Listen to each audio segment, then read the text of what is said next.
अध्याय 2। उन दिनों में ऑगुस्तुस कैसर की ओर से आज्ञा निकली कि सारे जगत के लोगों के नाम लिखे जाएं। ये पहली नाम लिखाई उस समय हुई जब क्विरिनियुस सीरिया का हाकिम था। सब लोग नाम लिखवाने के लिए अपने अपने नगर को गए। अतः यूसुफ भी इसलिए कि वो दाऊद के घराने और वंश का था, गलील के नासरत नगर से यहूदिया में दाऊद के नगर बैतलहम को गया कि अपनी मंगेतर मरियम के साथ जो गर्भवती थी नाम लिखवाए।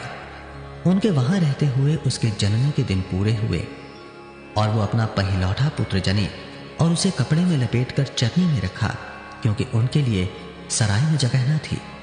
और उस देश में कितने गडेरिये थे जो रात को मैदान में रहकर अपने झुंड का पहरा देते थे।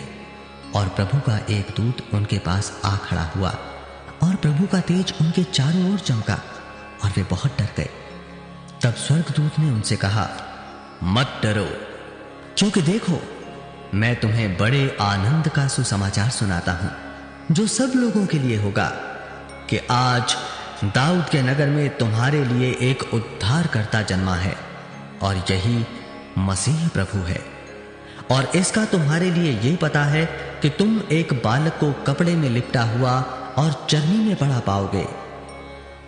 तब एकाएक उस स्वर्गदूत के साथ स्वर्गदूतों का दल परमेश्वर की स्तुति करते हुए और ये कहते दिखाई दिया, आकाश में परमेश्वर की महिमा और पृथ्वी पर उन मनुष्यों में जिनसे वो प्रसन्न है शांति हो। जब स्वर्गदूत उनके पास से स्वर्ग को चले गए तो गडेरियों ने आपस में कहा, आओ हम बैतलहम जाकर ये बात जो हुई है और जिसे प्रभु ने हमें बताया है देखें।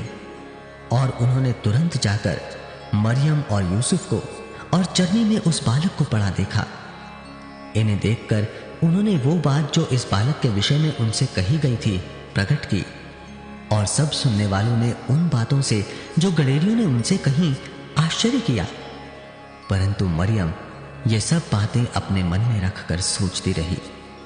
और गडेरिये जैसा उनसे कहा गया था वैसा ही सब सुनकर और देखकर परमेश्वर की महिमा और स्तुति करते हुए लौट गए। जब 8 दिन पूरे हुए और उसके खतने का समय आया तो उसका नाम यीशु रखा गया, जो स्वर्गदूत ने उसके पेट में आने से पहले कहा था। जब मूसा की व्यवस्था के अनुसार उनके शुद्ध होने के दिन पूरे हुए तो वे उसे यरूशलेम में ले गए कि प्रभु के सामने लाए। जैसा कि प्रभु की व्यवस्था में लिखा है, हर एक पहिलौठा प्रभु के लिए पवित्र ठहरेगा। और प्रभु की व्यवस्था के वचन के अनुसार पंडुकों का एक जोड़ा या कबूतर के 2 बच्चे लाकर बलिदान करें। यरूशलेम में शमौन नामक एक मनुष्य था और वो मनुष्य धर्मी और भक्त था और इस्राएल की शांति की बाट जोह रहा था और पवित्र आत्मा उस पर था। और पवित्र आत्मा द्वारा उस पर प्रकट हुआ था कि जब तक वो प्रभु के मसीह को देख ना लेगा तब तक मृत्यु को ना देखेगा। वो आत्मा के सिखाने से मंदिर में आया और जब माता पिता उस बालक यीशु को भीतर लाए कि उसके लिए व्यवस्था की रीति के अनुसार करें तो उसने उसे अपनी गोद में लिया और परमेश्वर का धन्यवाद करके कहा, हे स्वामी, अब तू अपने दास को अपने वचन के अनुसार शांति से विदा करता है, क्योंकि मेरी आंखों ने तेरे उद्धार को देख लिया है, जिसे तूने सब देशों के लोगों के सामने तैयार किया है कि वो अन्य जातियों को प्रकाश देने के लिए ज्योति और तेरे निज लोग इज़राइल की महिमा हो।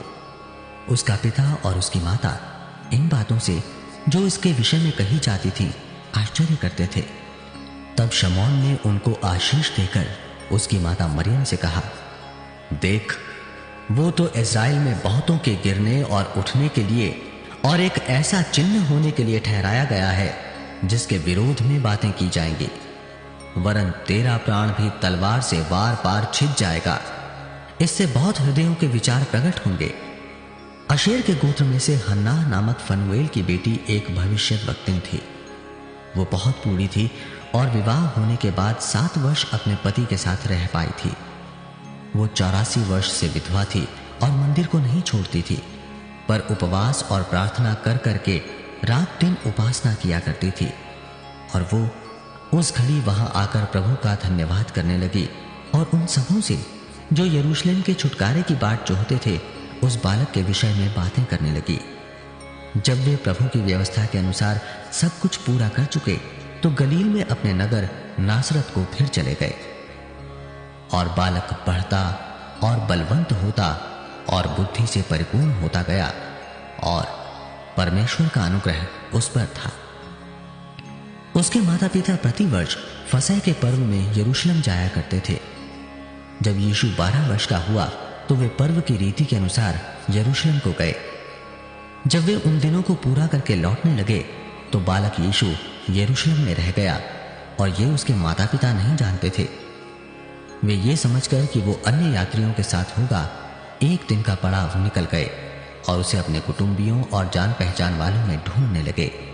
पर जब नहीं मिला तो ढूंढते ढूंढते यरूशलेम को फिर लौट गए और 3 दिन के बाद उन्होंने उसे मंदिर में उपदेशकों के बीच में बैठे उनकी सुनते और उनसे प्रश्न करते हुए पाया। जितने उसकी सुन रहे थे वे सब उसकी समझ और उसके उत्तरों से चकित थे। तब वे उसे देखकर चकित हुए और उसकी माता ने उससे कहा, हे पुत्र, तूने हमसे क्यों ऐसा व्यवहार किया? देख, तेरा पिता और मैं कुढ़ते हुए तुझे ढूंढते थे। उसने उनसे कहा, तुम मुझे क्यों ढूंढते थे? क्या नहीं जानते थे कि मुझे अपने पिता के भवन में होना आवश्यक है? परंतु जो बात उसने उनसे कही उन्होंने उसे नहीं समझा। तब वो उनके साथ गया और नासरत में आया और उनके वश में रहा और उसकी माता ने ये सब बातें अपने मन में रखी। और यीशु बुद्धि और डील डॉल में और परमेश्वर और मनुष्यों के अनुग्रह में बढ़ता गया।